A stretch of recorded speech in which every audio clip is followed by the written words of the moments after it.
Graça e paz, irmãos e irmãs. Estamos já na reta final da nossa campanha de jejum e oração. E a temática da nossa devocional fala sobre os empecilhos para o avivamento. Eu gostaria de iniciar a reflexão fazendo uma pergunta: será que, como igreja, estamos preparados para um avivamento? Como cristãos, reconheceríamos o mover do Espírito de Deus se ele batesse às nossas portas? O texto sugerido está em Atos capítulo 2, versos 37 e 38, que diz o seguinte: Quando ouviram isso, ficaram muito comovidos e perguntaram a Pedro e aos demais apóstolos: Que faremos, irmãos?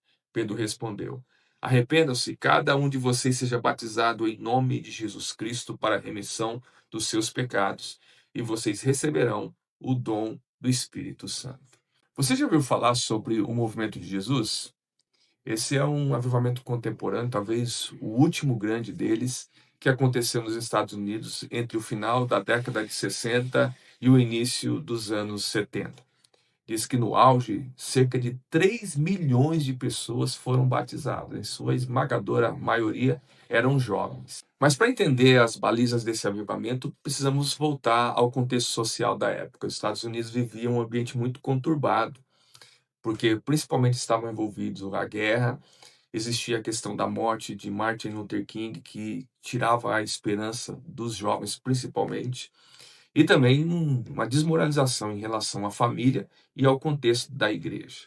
Então, essa juventude toda começou a buscar um significado, um sentido pela existência. E encontraram nos movimentos hippies, através da música, das drogas, da fornicação, algo que dava uma esperança ao seu coração. Mas Deus teve misericórdia desses jovens, desse povo, e um grande mover do Espírito começou a tomar conta, e esses jovens foram se convertendo.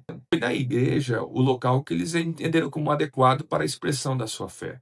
Mas a maior parte das igrejas não estavam preparados para esse movimento todo, e muitos desses hippies foram rejeitados pela igreja. É por isso que eu fiz a pergunta de início, se nós estamos preparados para isso. Porque a igreja da época não quis abrir mão da sua liturgia, das suas estruturas, para acolher as pessoas que estavam sedentas de Deus. No texto de Atos, capítulo 2, versos 37 e 38, mostra o resultado da pregação do apóstolo Pedro. Ele responsabiliza o povo pela morte e o sofrimento de Jesus, que Jesus havia sofrido na cruz. E o povo fica atônito, questiona: o que faremos então?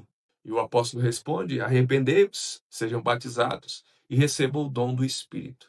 Mas arrepender-se exatamente do quê? Percebam que esse povo estava residindo em Jerusalém, mas eles não eram dali. Estavam naquela localidade para cumprir as festas, as celebrações que rememoravam a libertação do Egito, ainda no Antigo Testamento.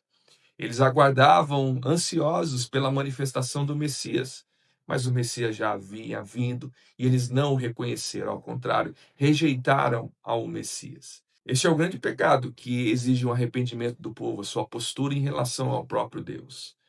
Da mesma forma, nos dias de hoje, nós oramos, desejamos o avivamento, desde que ele não nos tire da nossa zona de conforto. Ansiamos pelo avivamento das sensações, mas não da mudança da nossa estrutura.